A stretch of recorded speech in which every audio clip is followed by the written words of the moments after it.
जय राम जी की। मित्रों, इंसान का अच्छा या बुरा समय उसके कर्मों से पहचान लिया जाता है। जिस व्यक्ति के अच्छे दिन आने वाले होते हैं उसका कर्म अच्छा हो जाता है, जिस व्यक्ति के बुरे दिन आने वाले हैं उसका कर्म बुरा हो जाता है। और कहीं ना कहीं से इन सब के पीछे ईश्वरीय प्रेरणा होती है, हमारे पूर्वजों का किया हुआ काम होता है, और खुद जो हमने लोगों के साथ व्यवहार किया है वो व्यवहार भी इसमें ही सम्मिलित होता है। जो चौपाई रामायण में कही गई है, जाको प्रभु दारुण दुख दीना ताकि मति आगे हर लेना, वो सत्य है, एकदम सत्य है। और उसी सत्यता को तुलसीदास जी ने अपने शब्दों में कहा हुआ है।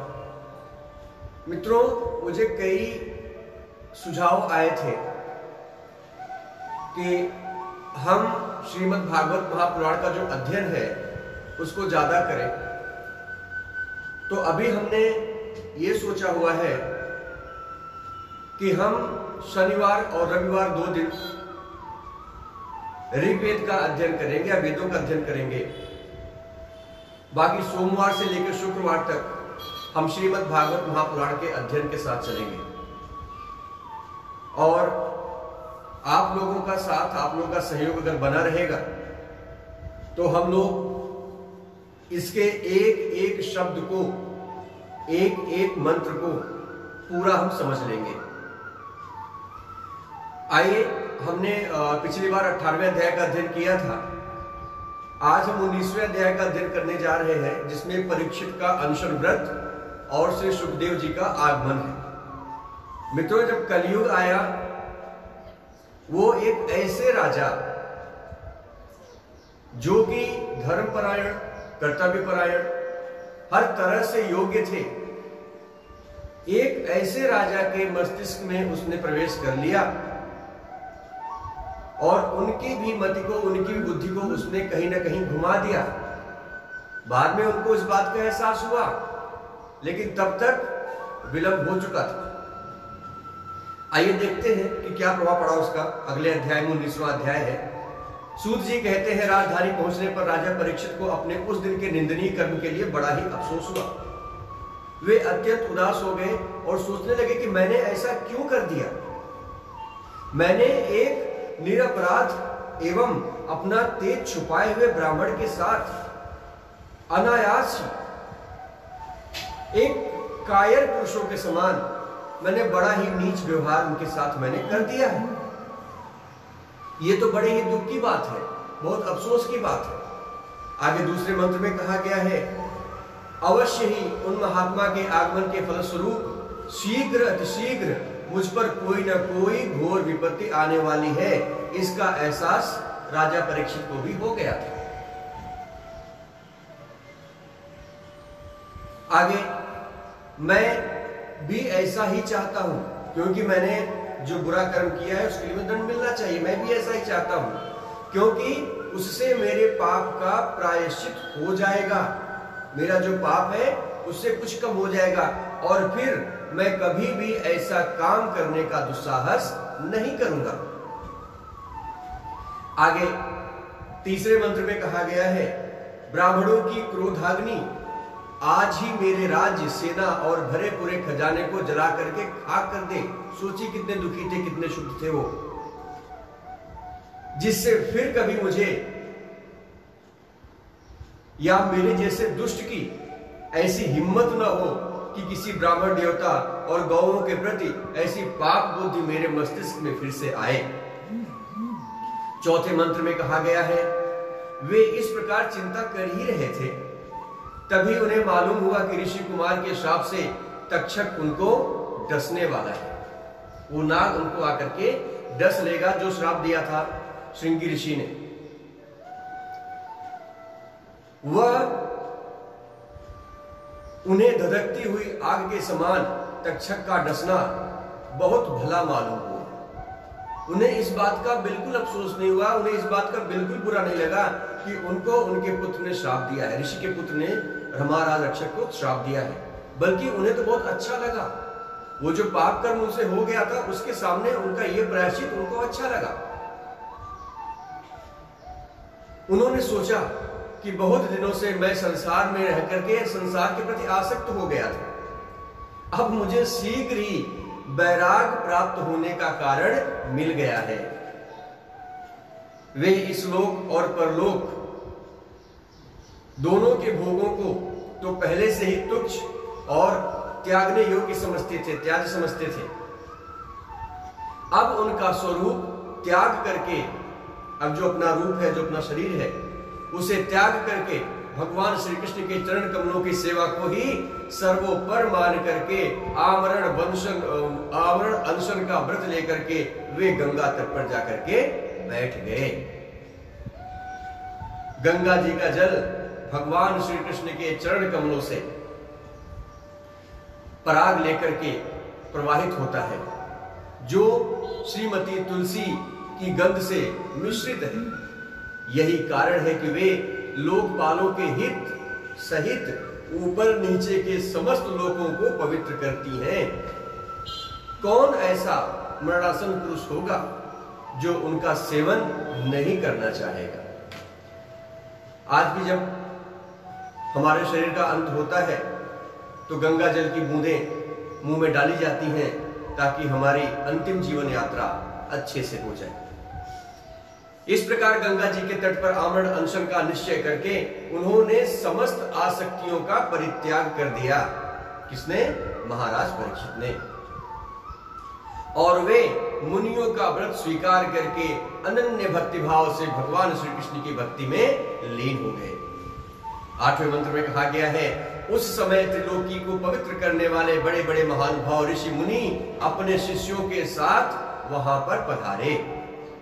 संत जन प्रायः तीर्थ यात्रा के बहाने स्वयं उन तीर्थ स्थानों को भी पवित्र कर देते हैं।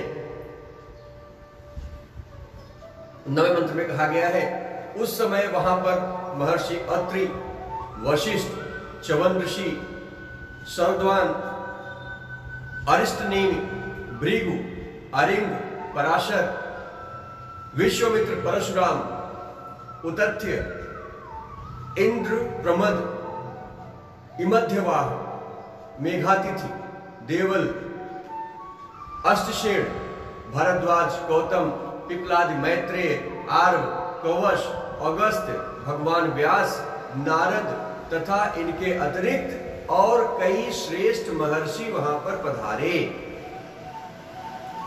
इस प्रकार विभिन्न गोत्रों के मुख्य ऋषियों को एकत्र देखकर राजा ने सबका यथा योग्य सत्कार किया और उन सबके चरणों में अपने सर को रख करके सबकी उन्होंने वंदना की। आगे 12वें मंत्र में कहा गया है, जब सब लोग आराम से अपने अपने आसनों पर बैठ गए तब महाराज परीक्षित ने फिर उनसे प्रणाम किया और उनके सामने खड़े होकर के शुद्ध मन से, शुद्ध हृदय से अंजलि बांध करके जो कुछ करना चाहते थे उसके बारे में वे उनसे कहने लगे, उन्हें सुनाने लगे।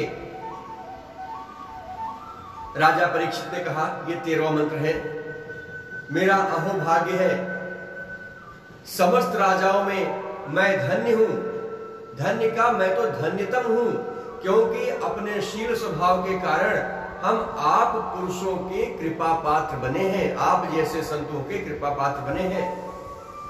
राजवंश के लोग प्रायः निंदित कर्म करने के कारण ब्राह्मण चरणों के सेवन से सदैव दूर रहते हैं। यह कितने निंदा की बात है राजाओं के लिए कि वो ब्राह्मणों की सेवा नहीं कर पाते। आगे 14वें मंत्र में कहा गया है, मैं भी राजा हूं, मैं भी राजा हूं, निरंतर देह के आसक्त रहने के कारण मैं भी पाप रूप ही हो गया हूं। मेरे अंदर भी कलयुग रूपी इस पाप ने अपना डेरा जमा लिया है। इसी से मैं स्वयं भगवान ब्राह्मण के शरण शाप के रूप में मुझ पर कृपा करने के लिए आप लोग स्वयं पधारे हैं। आप लोग ईश्वर के रूप में यहां पर आए हैं। यह शाप वैराग्य उत्पन्न करने वाला है, क्योंकि इस प्रकार के शाप से संसार में जो आसक्ति है वो पुरुष को उस आसक्ति से विरक्त कर देती है और मनुष्य जीवन के लोभों से मुक्त हो जाया करता है। आगे 15वें मंत्र में कहा गया है, हे ब्राह्मण देवता, अब मैं अपने चित्त को भगवान के चरणों में समर्पित कर चुका हूं। आप लोग और मां गंगा जी के शरणागत जानकर आप सब मुझ पर अनुग्रह करें, मुझ पर कृपा करें। ब्राह्मण कुमार के शाप से प्रेरित कोई दूसरा कपट से तक्षक रूप धारण करके मुझे डस ले अथवा स्वयं तक्षक आकर के डस ले, इसकी मुझे बिल्कुल भी परवाह नहीं है। आप लोग कृपा करके भगवान की रसमयी लीलाओं का गान करें ताकि मेरा अंत, मेरे जीवन का ये आखिरी चरण पूरी तरह से सफल हो जाए। आगे 16वें मंत्र में कहा गया है, मैं आप ब्राह्मणों के चरणों में प्रणाम करके पुनः यही प्रार्थना करता हूं, पुनः मैं आपसे यही विनती करता हूं कि मुझे कर्मवश चाहे जिस योनि में जन्म लेना पड़े, मुझे उसकी परवाह नहीं है। चाहे मैं जिस योनि में जाऊं, भगवान श्री कृष्ण के चरण कमलों में सदा मेरा अनुराग, मेरा प्रेम बना रहे, ऐसी आपकी कृपा हो। उनके चरणाश्रित महात्माओं से विशेष प्रीति हो और जगत के समस्त प्राणियों के प्रति मेरी एक जैसी मित्र भावना हो, ऐसा आप सब मुझे आशीर्वाद दीजिए। आगे 17वां मंत्र में कहा गया है, महाराज परीक्षित परम धीर और गंभीर व्यक्ति थे। वे ऐसा दृढ़ निश्चय करके गंगा जी के दक्षिण तट पर पूर्वाग्र कुशों के आसन पर उन्मुक्त होकर के बैठ गए। राजकाज का भार तो उन्होंने पहले ही अपने पुत्र जन्मेजय को सौंप दिया था। 18वें मंत्र में आगे कहा गया है, पृथ्वी के एक छत्र सम्राट परीक्षित जब इस प्रकार आमरण अनशन का निश्चय करके बैठ गए, तब आकाश में स्थित देवता लोग बड़े ही आनंद से उनकी प्रशंसा करते हुए वहां पर आ पहुंचे। पृथ्वी पर पुष्पों की वर्षा होने लगी तथा उनके नगारे बार बार बजने लगे। सभी उपस्थित महर्षियों ने परीक्षित के निश्चय की घोर प्रशंसा की। साधु साधु कहकर के सबने उनका अनुमोदन किया। ऋषि लोग तो स्वभाव से ही लोगों पर अनुग्रह की वर्षा करने वाले होते हैं, उनका कहां किसी से कोई वैर होता है। यही नहीं, उनकी सारी शक्ति लोक पर कृपा करने के लिए ही तो होती है। वो जो तपस्या करते हैं, जो शक्तियां अर्जित करते हैं, क्या उसको अपने साथ लेके जाते हैं? नहीं, उन शक्तियों का इस्तेमाल वो संसार के कल्याण के लिए ही करते हैं। ऋषियों ने कभी भी अपने लिए कुछ नहीं किया। महर्षि च्यवन जिनके बनाए चंद्रपाशुकम आज भी खाते हैं, वो क्या अपने साथ लेके गए? नहीं, इन ऋषियों ने जो कुछ भी किया वो हम यानी अपनी संतानों के लिए किया। हम उन्हीं की संतानें हैं। उन लोगों ने भगवान श्री कृष्ण के गुणों से प्रभावित परीक्षित के प्रति उनके अनुपम वचन कहे। 20वें मंत्र में आगे कहा गया है, राजर्षि शिरोमणि भगवान श्री कृष्ण के सेवक और अनुयायी आप पांडवंशियों के लिए ये कोई आश्चर्य की बात नहीं है, क्योंकि आप लोगों ने भगवान की सानिध्य प्राप्त करने की आकांक्षा से राज सिंहासन एक ही क्षण में परित्याग करने में कभी भी तकलीफ, कभी भी शोक नहीं व्यक्त किया। जिसकी सेवा बड़े बड़े राजा अपने मुकुटों से करते थे, आप लोगों ने कभी उस सिंहासन की परवाह नहीं की। हम सब तब तक यहीं रहेंगे जब तक ये भगवान के परम भक्त परीक्षित अपने नश्वर शरीर को छोड़ करके मायादीप यानी समस्त माया, समस्त दोषों और समस्त शोक से रहित भगवान श्री कृष्ण में समा न जाए। आगे 22वां मंत्र है, ऋषियों के ये वचन बड़े ही मधुर, गंभीर, सत्य और समता से युक्त थे। उन्हें सुनकर राजा परीक्षित ने उन योग युक्त मुनियों का अभिनंदन किया और भगवान के मनोहर चरित्र सुनने की इच्छा से ऋषियों से प्रार्थना की। आगे 23वां मंत्र इसमें कहा गया है, हे महात्माओं, आप सभी सब ओर से यहाँ पर पधारे हैं, हर दिशा से आप लोग यहाँ पर आए हैं। आप लोगों का दूसरे पर अनुग्रह करने के अतिरिक्त और आपका दूसरा कोई कार्य होता नहीं है। आप लोगों का स्वभाव जितना सहज है वो किसी और का हो नहीं सकता। इस लोक या परलोक में आप लोगों का कोई दूसरा स्वार्थ नहीं है, सिर्फ मनुष्य की सेवा करने के अलावा। आगे 24वां मंत्र इसमें कहा गया है, हे विप्रवर, आप लोगों पर पूर्ण विश्वास करके मैं अपने कर्तव्य संबंध में यह पूछने योग्य आपसे प्रश्न करता हूं कि आप सभी विद्वान परस्पर विचार करके मुझे बताइए कि सबके लिए सब अवस्था में, विशेष करके थोड़े समय में जब इंसान मरने वाला हो, जब उसके पास जीने का समय कम बचा हो, ऐसी अवस्था में वो अपने अंतःकरण और शरीर को शुद्ध करने के लिए कौन कौन सा कर्म करे। ये अत्यंत आवश्यक है, बहुत ही ज्यादा जरूरी है जो बात आगे कही गई है। उसी समय पृथ्वी पर स्वेच्छा से विचरण करते हुए किसी की उपेक्षा न रखने वाले व्यसन नंदन भगवान श्री सुखदेव जी महाराज वहां पर प्रकट हो गए। वे वर्ण अथवा आश्रम के ब्रह्म चिन्हों से रहित एवं आत्मानुभूत में संतुष्ट थे। बच्चों और स्त्रियों ने उनको घेर रखा था। उनका वेश अवधूत का था। 26वां मंत्र है, 16 वर्ष की अवस्था में चरण, हाथ, जंघा, भुजाएं, कंधे, कपोल और अन्य सब अंग प्रत्यंग सुकुमार थे। नेत्र बड़े बड़े और मनोहर थे। नासिका कुछ ऊंची थी, कान बराबर थे, सुंदर भौहें थी। इनसे मुख बड़ा ही शोभायमान हो रहा था। गला तो मानो सुंदर शंख ही है। आगे 27वां मंत्र है, इसमें कहा गया है, हंसली ढकी हुई, छाती चौड़ी और उभरी हुई, नाभि भंवर के समान गहरी तथा उदर बड़ा ही सुंदर त्रिवली से युक्त था। लंबी लंबी भुजाएं, मुख पर घुंघराले बाल बिखरे हुए थे। इस दिगंबर वेश में वे देवता के समान तेजस्वी दिखाई पड़ रहे थे।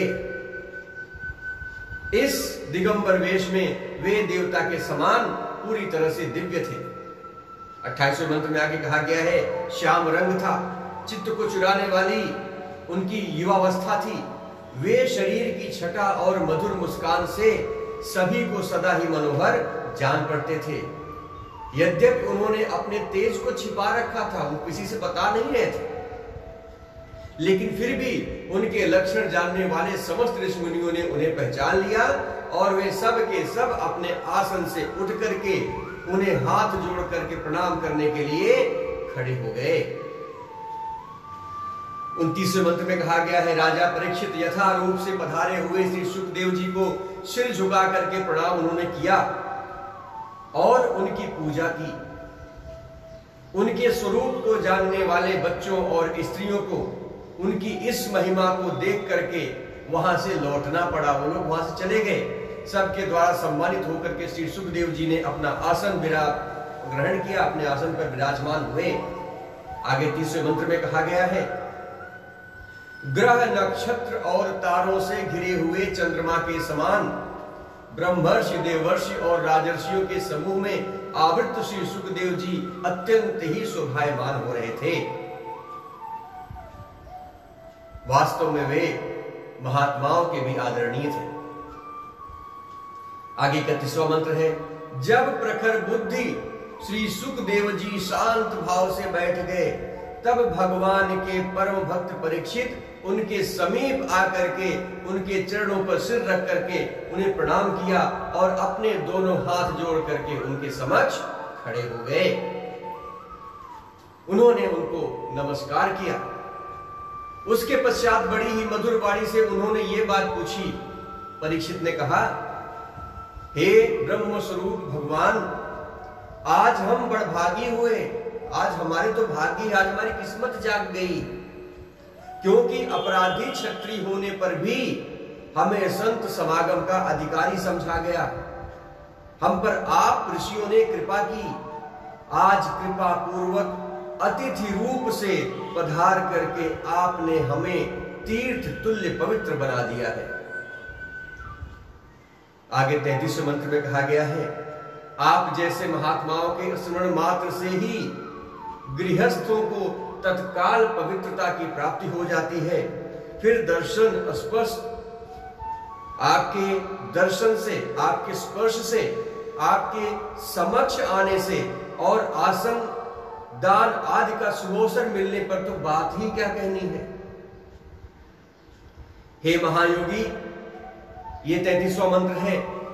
जैसे भगवान विष्णु के समान दैत्य लोग, जिस तरह से भगवान विष्णु आते हैं तो दैत्य लोगों का कोई महत्व नहीं रहता, उनके सामने नहीं टिकते हैं, नहीं ठहरते हैं, वैसे ही आपके सानिध्य से बड़े बड़े पाप तुरंत ही नष्ट हो जाते हैं, खत्म हो जाते हैं, समाप्त हो जाते हैं।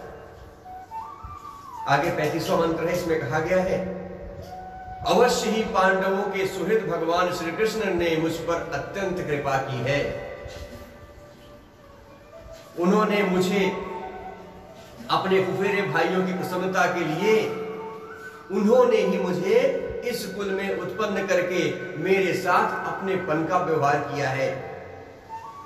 36वें मंत्र में कहा गया है, भगवान श्री कृष्ण की कृपा ना होती तो आप सरीखे एकांतवासी अव्यक्त गति परम सिद्ध एवं पुरुष स्वयं पधार करके इस मृत्यु लोक पर हमारे इस अंतिम समय में इस तरह से दर्शन न देते और मुझे अपनी कृपा का पात्र न बनाते।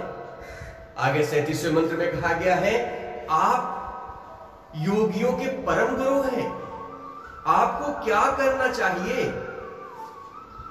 मैं आपकी सेवा कैसे करूं मुझे नहीं पता, इसलिए मैं आपसे परम सिद्धि स्वरूप और साधन के संबंध में यह प्रश्न कर रहा हूं। जो पुरुष सर्वथा मरणासन्न हो, यानी मृत्यु की अवस्था को प्राप्त होने वाला हो, तुरंत निकलने वाला, उसे अपने बचे हुए शेष जीवन समय में जो वक्त बच गया है उसमें क्या करना चाहिए, वो कैसे अपने बचे हुए दिन को प्रभु की भक्ति में खर्च कर दे ताकि उसका आने वाला समय सुधर जाए। 38वां मंत्र, किस बात का श्रवण करें, किसका जप करें, किसका स्मरण करें और किसका भजन करें, तथा सबसे बड़ी बात किस चीज का वो त्याग करें। 39वें मंत्र में कहा गया है, भगवत स्वरूप मुनिवर, आपका दर्शन अत्यंत दुर्लभ है, मैं जानता हूं, क्योंकि जितनी देर एक गाय दुही जाती है गृहस्थों के घर पे, उतनी देर भी आप नहीं ठहरते हैं। सूत जी कहते हैं, जब राजा ने बड़ी ही मधुर वाणी में इस प्रकार संभाषण एवं प्रश्न किए, तब समस्त धर्मों के मर्मज्ञ व्यास नंदन भगवान श्री सुखदेव जी ने उनका उत्तर देना शुरू किया। यहीं पे हमारा प्रथम स्कंद समाप्त होता है और द्वितीय स्कंद शुरू होता है। अब आज हम द्वितीय स्कंद के प्रथम अध्याय का अध्ययन शुरू करते हैं। देखते हैं हम कहां तक कर पाते हैं, क्योंकि समय का इशारा तो हो चुका है। इस द्वितीय स्कंद में कितना अच्छा लगता है ना, जब हम भगवान की बातों को याद करते हैं, भगवान को याद करते हैं, तो उस समय हमारी जो स्थिति होती है वो एक ऐसे व्यक्ति की होती है जो स्वयं परमात्मा से अपना साक्षात्कार कर रहा होता है। आइए द्वितीय स्कंद के प्रथम अध्याय की तरफ चलते हैं। इसमें ध्यान विधि और भगवान के विराट स्वरूप का वर्णन किया गया है। ये अत्यंत ही महत्वपूर्ण अध्याय है। इसमें श्री सुखदेव जी कहते हैं, हमें जितना समय हमने लिया है अपने लिए, आधे घंटे में जितना कर पाए उतना करेंगे, बाकी हम कल करेंगे। परीक्षित, तुम्हारा लोकहित के लिए किया हुआ यह प्रश्न अत्यंत ही उत्तम है। मनुष्यों के लिए जितनी भी बातें सुनने, स्मरण करने या कीर्तन करने की हैं, उन सब में यही श्रेष्ठ है। आत्मज्ञानी महापुरुष ऐसे प्रश्न का बड़ा आदर करते हैं, बड़ा सम्मान करते हैं।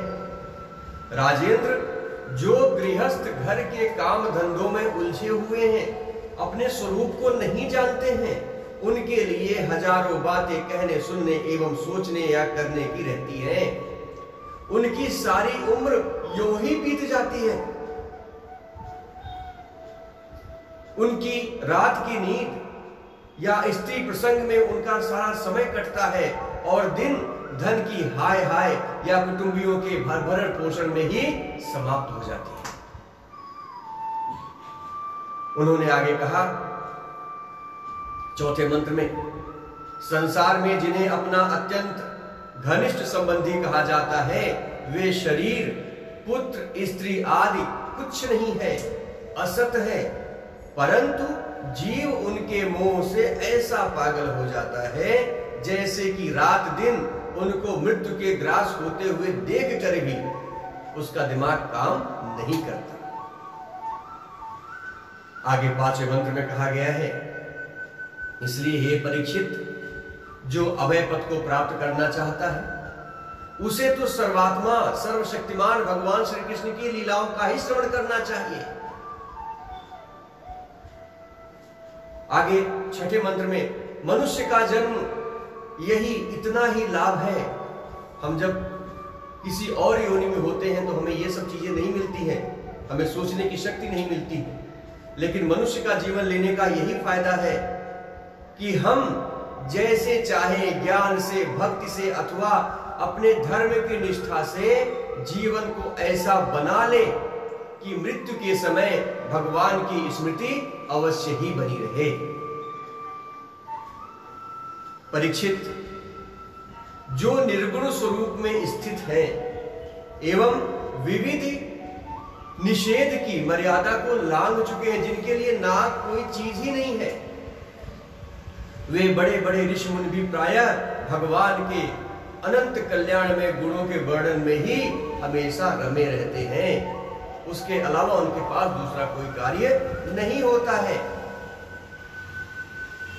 8वें मंत्र में आगे कहा गया है, द्वापर के अंत में इस भगवत रूप अथवा देवतुल्य श्रीमद् भागवत नाम के इस जो महापुराण में अपने पिता श्री कृष्ण द्वैपावन से मैंने जो अध्ययन किया था, 9वें मंत्र में कहा है, हे राजा, मेरी निर्गुण स्वरूप परमात्मा में पूर्ण निष्ठा हो गई, फिर भी मैं भगवान श्री कृष्ण के मधुर एवं सुरीले स्वभाव का, उनकी लीलाओं का, उनके बालपन का जो मेरे हृदय को अपनी ओर आकर्षित करती हैं, उन्हीं में खोया रहता हूं। यही कारण है कि मैंने इस पुराण का अध्ययन किया है। तुम भगवान के परम भक्त हो, इसलिए तुम्हें मैं इसे अवश्य सुनाऊंगा। जो इसके प्रति श्रद्धा रखते हैं, इसके श्रीमद् भागवत महापुराण, जो इसके प्रति श्रद्धा रखते हैं, उनकी शुद्ध चित्त वृत्ति भगवान श्री कृष्ण के चरण कमलों के अनन्य प्रेम के साथ बहुत ही शीघ्र हो जाती है।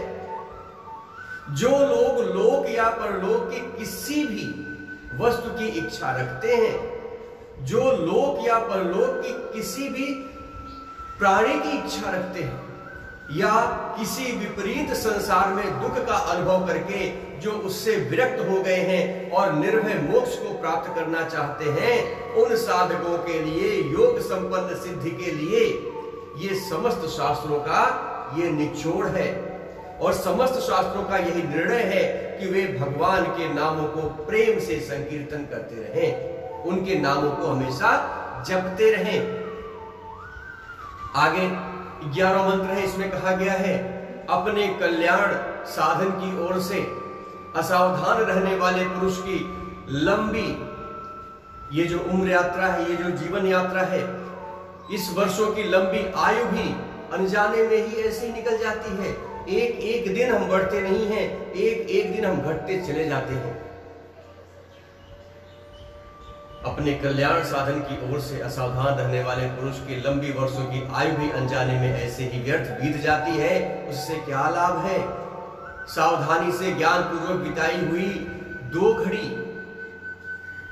2 पल यही श्रेष्ठ है, क्योंकि उसके द्वारा अपने कल्याण की चेष्टा तो की जा सकती है, भगवान में अपने मन को तो लगाया जा सकता है।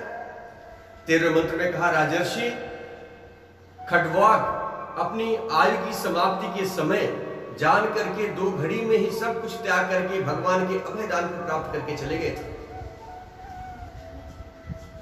हे राजा परीक्षित, अभी तो तुम्हारे जीवन की अवधि 7 दिन बाकी है, तुम्हारे पास 7 दिन है। इस बीच में ही तुमने अपने परम कल्याण के लिए जो कुछ करना चाहिए वो सब कर लो, क्योंकि 7 दिन जीवन में बहुत होते हैं। आगे 14वां मंत्र है, मृत्यु का समय आने पर मनुष्य घबराए नहीं, उसे चाहिए कि वह वैराग्य शास्त्र से शरीर और उसके संबंध रखने वालों के प्रति अपने ममता, अपने मोह सबको काट डाले। धैर्य के साथ घर से निकल करके पवित्र तीर्थ के जल में स्नान करे और पवित्र तथा एकांत स्थान में विधि पूर्वक आसन लगा करके बैठ जाए। आगे 17वां मंत्र कहा गया है, तत्पश्चात परम पवित्र ओम, इन 3 मात्राओं से युक्त, कौन सी मात्रा? अ, उ और म। अ, उ और म को मिलकर के ओम की रचना हुई है। इन 3 मात्राओं से युक्त प्रणव का ही वो मन ही मन जाप करे। प्राणवायु को वश में करके मन का दमन करे और एक क्षण के लिए भी प्राणवायु को न भूले, क्योंकि अब तो उसके पास समय ही नहीं बचा है। बुद्धि की सहायता से मन के द्वारा इंद्रियों के उन विषयों को हटा ले, अपने मन को समस्त मोह से दूर कर ले और कर्मों की वासनाओं से चंचल हुए मन को विचार के द्वारा रोक करके भगवान के मंगलमय चरणों में आसक्त कर दे। 19वें मंत्र में कहा गया है, स्थिर चित्त भगवान के श्री विग्रह से किसी एक अंग का ध्यान करे, चाहे हाथ का, चाहे सर का, चाहे आंख।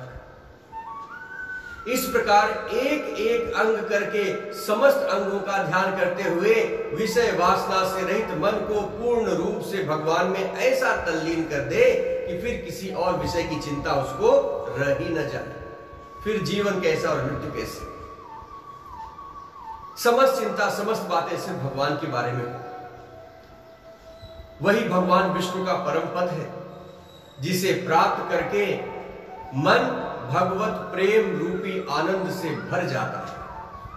धैर्य के साथ योग धारणा के द्वारा उसे वश में करना चाहिए, क्योंकि धारणा उक्त दोनों दोषों को मिटा देने में ही सक्षम है। धारणा मतलब आपका विश्वास। धारणा स्थिर हो जाने पर ध्यान में जब योगी अपने परम मंगलमय आश्रय यानी भगवान को देखता है, तब उसे तुरंत ही भक्ति योग की प्राप्ति हो जाती है। आगे परीक्षित ने प्रश्न पूछा है कि हे ब्राह्मण देवता, धारणा किस साधना से प्राप्त होती है, किस वस्तु में किस प्रकार की जाती है और उसका क्या स्वरूप माना जाता है, जो शीघ्र ही मनुष्य के मन के मैल को मिटा देती है। इस प्रश्न के उत्तर का अध्ययन हम आपके साथ मिलकर के कल करेंगे। कल आप सभी से निवेदन है कि सुबह 8:30 बजे साथ रहिएगा, ताकि हम लोग एक बार फिर से इस मंगलमयी, अलौकिक और मन को शांति देने वाली इस परम कथा का अध्ययन कर सके, भगवान श्री कृष्ण के चरण कमलों की तरफ अपने रुख को मोड़ सके और अपना दिन शुभ करने के लिए एक शुभ कार्य से शुरुआत कर सके। कल आपसे फिर मुलाकात होगी सुबह 8:30 बजे। तब तक के लिए हमें अनुमति दें। जय श्री कृष्ण।